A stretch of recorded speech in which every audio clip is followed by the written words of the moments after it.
Here are a few things. I don't even know how many I'm going to tell you about because I don't really have a super big plan for this video, but here are at least 3 things that I learned from my experience dealing with someone who stole money from our PTA.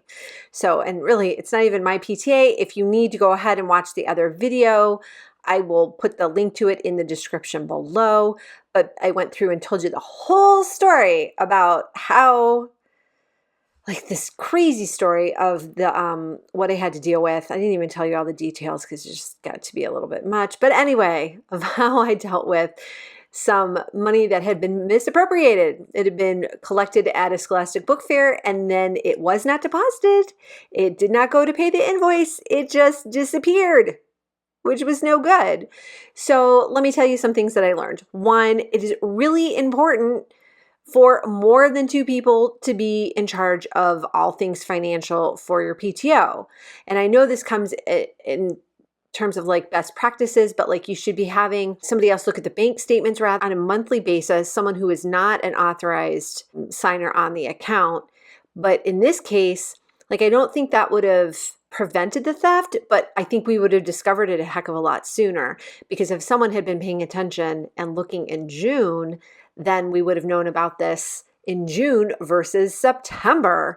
So when you just have a larger amount of time to deal with, that just impacts, you know what I'm saying. Like, the police had more questions, let's just say that. And there was more wiggle room for the person who took money to say, not remember and be really unclear on what happened to the money, which again is such a load of hooey. Yeah, like, how do you not remember what happened to money that's not yours? Like, yeah, whatever. All right. So the other thing I learned is that you need to have really good records when you go into the police. You need to keep records of everything and try and get everything in writing. So this is something I think I did really well in this situation. I think I mentioned in the last video how I made like a who's who, like, list of everybody that was involved, because they even kept asking me, like, now why are you in charge of this? And the reason that I was in charge of it was because I was PTA council president, and all things kind of flow up to me if they're not able to be resolved by the units, and they can always come to me for help and whatever. And that's what ended up happening here, because the president basically was ghosting everybody. Like, we were all trying to get a hold of her for different reasons, and she was just ghosting us. And like, she ghosted the treasurer, she ghosted me, she ghosted the principal. Like, stinking the principal even reached out, and she just was not responding to that authority figure at all. So I really didn't have a choice to go to the police. The third thing I learned is that the cops are sometimes not going to be fully supportive of you. I think I mentioned in the last video how the officer asked me if I had threatened the president to give money back because he felt like she was giving of her own money, and she was saying she didn't take the money. And I was like, dude, she's giving the money back because she took the money and she got caught. Like, that's why she's giving the money back. Like, she totally thought she was going to get out of this scot-free, and no, she's getting called on the carpet, and that's why she's giving the money back. But in that instance, I was able just to point to my text communications with her. Like, I had only communicated with her via text message. And so that just made it really easy, because I could just say, I can show you the text. I did not threaten her. Because, like, seriously. The next thing I learned is that this happens a lot. Like, when I reached out to the PTA for help to see, like, get some guidance on what to do, they were like, thank you so much for reporting this. And then they put me in touch with the financial/treasurer advisor for the state. She was lovely and was so helpful. And she's just like, oh my gosh, I'm sorry you're having to deal with this, but like, this happens a lot.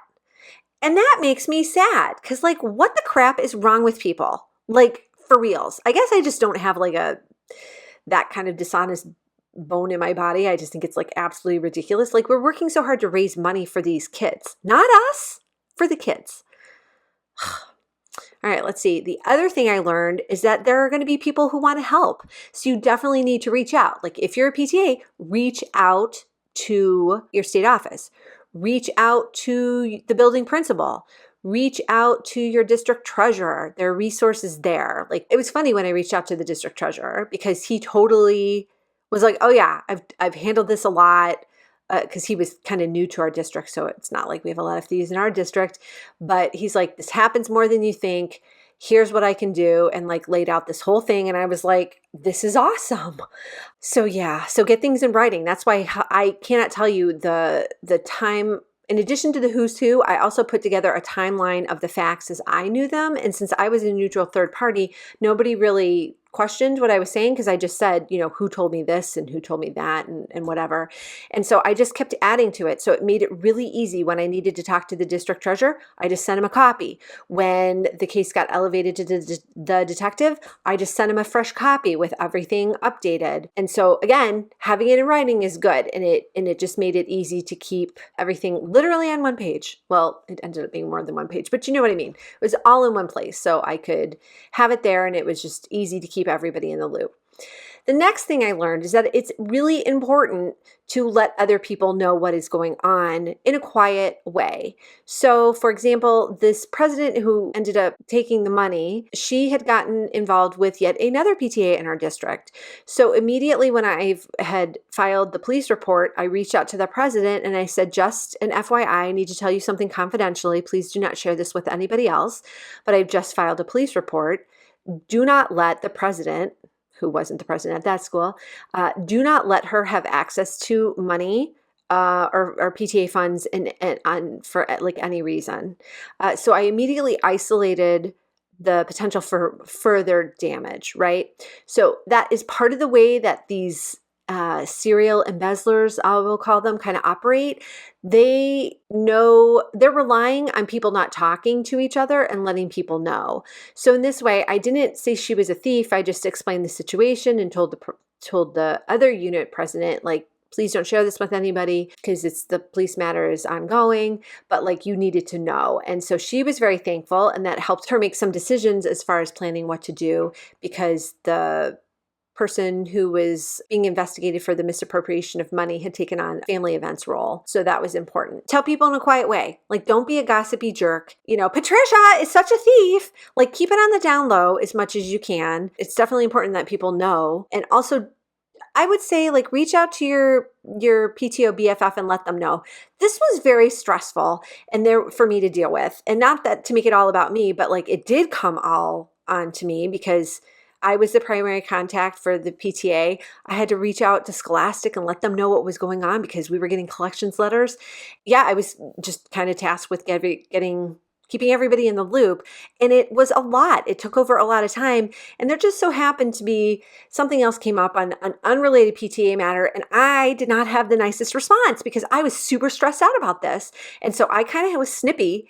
And then I apologized and I said, I cannot tell you what is going on, but when I can, you will understand. And so kind of just like give people an indication that they need to have some grace with you. So I totally apologized, but I was just like at my limit and couldn't deal with it anymore. So, yeah, so those are the things I learned. And I hope if you are dealing with this situation, I hope that this video will help you. And even if you've, thank goodness, never had to deal with something like this, I hope that remains the case. Just in case it isn't, I hope you'll find this video super helpful. Until next time, you guys, I'll be back with more PTO nerddom that you can use. All right, take care. Bye-bye.